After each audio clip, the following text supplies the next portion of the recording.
Hello friends, welcome to మా హనీయూమ్. ఈరోజు special video అందరూ మెచ్చే రెస్టారెంట్ స్టైల్లో చికెన్ ఫ్రైడ్ రైస్ని టేస్టీగా ఇంట్లోనే ఎలా తయారు చేసుకోవాలో చూపించబోతున్నాను. రుచి మాత్రం స్పైసీగా చాలా చాలా బాగుంటుందండి. ఒకసారి మీరు తప్పకుండా ట్రై చేసేయండి. సో ఇంకా లేట్ చేయకుండా వీడియోలోకి వెళ్ళిపోదాం. ఎలా తయారు చేసుకోవాలో చూసేద్దాం.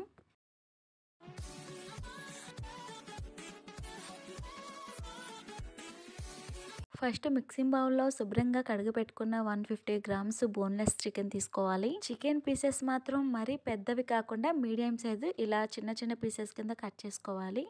ఇప్పుడు ఇందులో 1 టేబుల్ స్పూన్ నిమ్మరసం వేసుకోవాలి. నెక్స్ట్ ఇందులో 1 టేబుల్ స్పూన్ అల్లం వెల్లుల్లి పేస్టు, రుచికి సరిపడా ఉప్పు, 2 టేబుల్ స్పూన్ల కారం వేసుకోవాలి. స్పైసీగా ఎక్కువ కావాలనుకుంటే కనుక మరి కాస్త కారం అనేది వేసుకోవచ్చు. నేను ఇక్కడ మీడియం ఘాటు ఉండేలాగా వేస్తున్నాను. తర్వాత 1 టీ స్పూన్ మిరియాల పొడి, 1 teaspoon chicken masala, 1 teaspoon corn flour, 2 టేబుల్ స్పూన్ల మైదా పిండి వేసుకొని 1 కోడిగుడ్డు పగలగొట్టుకొని వేసుకోండి. మనకి చికెన్ పీసెస్ మంచి రంగులోకి కనపడడానికి కొద్దిగా ఫుడ్ కలర్ వేసుకోండి. ఒకవేళ మీకు ఇష్టం లేకపోతే కనుక వేసుకోకపోయినా పర్వాలేదు. ఇప్పుడు అంతా కలిసేలాగా బాగా కలుపుకోవాలి చేత్తో. కోడిగుడ్డు వేసుకోవడం వల్ల మనం వేసుకున్న మసాలాలన్నీ చికెన్ పీసెస్ కి బాగా పడతాయి. రెస్టారెంట్లో అయితే ఫుడ్ కలర్ ఎక్కువగా వేసి మైదా పిండి ఎక్కువగా వేస్తారు. చికెన్ పీసెస్ ఏమో కానీ వాటికి మైదా పిండి మాత్రం ఎక్కువగా ఉంటాయి. ఇలా బాగా మిక్స్ చేసుకున్న తర్వాత ఇప్పుడు మూత పెట్టి, మీకు టైం ఉంటే కనుక 2 అవర్స్ లేదా 1 అవర్ అయినా సరే ఫ్రిడ్జ్లో పెట్టుకోండి. పైన మూత పెట్టుకొని ఈలోపు బియ్యాన్ని ఈ విధంగా పొడి పొడిగా ఉడికించుకొని ఏదైనా ఎడల్పాటి గిన్నెలో వేసుకొని చల్లారనివ్వాలి. నేను ఇక్కడ బాస్మతి రైస్ తీసుకున్నాను. ఈ ప్లేస్లో మీరు నార్మల్ బియ్యం కూడా తీసుకోవచ్చు. ఇప్పుడు 2 గంటల పాటు ఫ్రిడ్జ్లో పెట్టుకున్న చికెన్ని బయట పెట్టుకుంటే ఒక అరగంట పాటు చల్లదనం పోతుంది. ఇప్పుడు ఒకసారి అంతా కలుపుకొని డీప్ ఫ్రై చేసుకోవడానికి కడాయిలో కొంచెం ఎక్కువగా నూనె వేసుకొని ఆయిల్ కాస్త వేడైన తర్వాత ఈ చికెన్ పీసెస్ని ఒకదానికొకటి అంటుకోకుండా విడివిడిగా వేసుకొని డీప్ ఫ్రై చేసుకోవాలి. మనం పెట్టుకున్న కడాయిలో సరిపడా మాత్రమే వేసుకోవాలి. రెండో వైపుకి వేసుకోండి మిగిలినవి.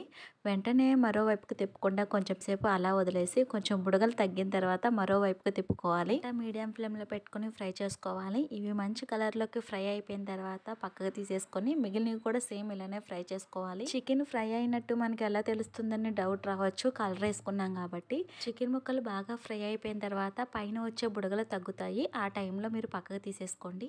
ఈ విధంగా చికెన్ పీసెస్ మొత్తాన్ని ఫ్రై చేసుకొని పక్కన పెట్టుకున్న తర్వాత ఒక గిన్నె తీసుకొని అందులో పగలగొట్టుకున్న 2 గుడ్లు వేసుకొని స్పూన్తో అయినా లేదా మిక్సర్తో అయినా బాగా బీట్ చేసుకొని పక్కన పెట్టుకోవాలి రెడీగా. మనం ఫ్రై చేసుకున్న చికెన్ పీసెస్ ఇవి పెద్దగా ఉన్నాయని చిన్నగా కట్ చేసుకుంటున్నాను. లేదా మీకు ఇలా ఇష్టమైతే ఇలానే చేసుకోవచ్చు. ఇలా చిన్నగా చేసుకుంటే కనుక మనకి నోటికి ముద్దకి ముక్క తగులుతూ ఉంటుంది. చికెన్ పీస్ కూడా మనకి చాలా బాగా మెత్తగా ఉడికిపోయింది. ఇలా అన్నిటినీ కట్ చేసుకొని పక్కన పెట్టుకున్న తర్వాత స్టవ్ పైన కడాయి పెట్టుకొని ఖాళీగా ఉండేలాగా మనం తీసుకున్న అన్నానికి సరిపడా ఖాళీగా ఉండే కడాయి పెట్టుకొని అందులో ఒక 3-4 టేబుల్ స్పూన్ల నూనె వేసుకొని నూనె బాగా వేడైన తర్వాతనే మనం మిక్స్ చేసుకున్న ఎగ్ మిశ్రమాన్ని వేసుకుంటే ఇలా బాగా పొంగుతూ పైకి వస్తుంది. వెంటనే తిప్పకుండా ఒక 2-3 నిమిషాలు అలా వదిలేసి తర్వాత ఇలా పెద్ద పెద్ద ముక్కల కింద చేసుకోవాలి, మరీ చిన్నగా కాకుండా. ఇలా ఫ్రై చేసుకున్న వాటిని ఒక సైడ్స్ వేసుకొని అందులో కొన్ని వెల్లుల్లిపాయలు సన్నగా కట్ చేసుకొని వేసుకొని కొంచెం సేపు ఫ్రై చేసుకున్న తర్వాత అందులోనే ఒక 3 పచ్చిమిరపకాయలు చిన్నగా కట్ చేసుకొని వేసుకొని ఫ్రై చేసుకోవాలి.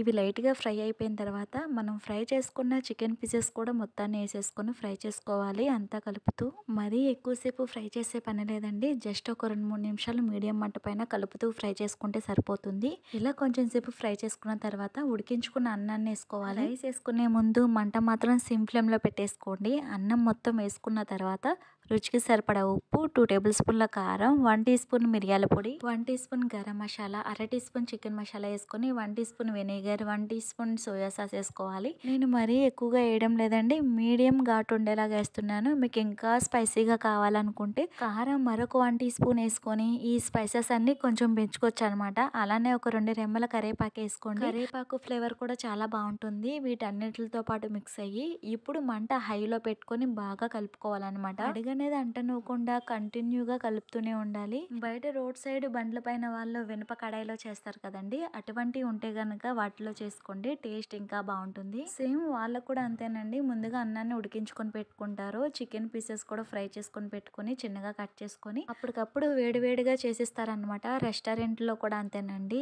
ఇలా హై ఫ్లేమ్ లో ఒక 5 నిమిషాలు మాత్రమే కలుపుతూ ఫ్రై చేసుకోండి. అంతకు మించి ఎక్కువసేపు ఫ్రై చేయొద్దు, అన్నం గట్టిగా అయిపోతుంది. మళ్ళీ 5 నిమిషాల తర్వాత స్టవ్ ఆఫ్ చేసుకొని పక్కకు దించేసుకోండి. మనకి ఇంకా చికెన్ ఫ్రైడ్ రైస్ రెడీ. వేడివేడిగా సర్వ్ చేసుకొని లెమన్ పిండుకొని తింటే సూపర్ ఉంటుందండి. ఈ చికెన్ ఫ్రైడ్ రైస్ రెసిపీ మీకు నచ్చినట్లయితే తప్పకుండా లైక్ చేసి మీ ఫ్రెండ్స్ అండ్ ఫ్యామిలీ మెంబర్కి షేర్ చేయండి. మరిన్ని ఈజీ రెసిపీస్ కోసం మా హనీయం ఛానల్ని సబ్స్క్రైబ్ చేయండి. Thank you for watching.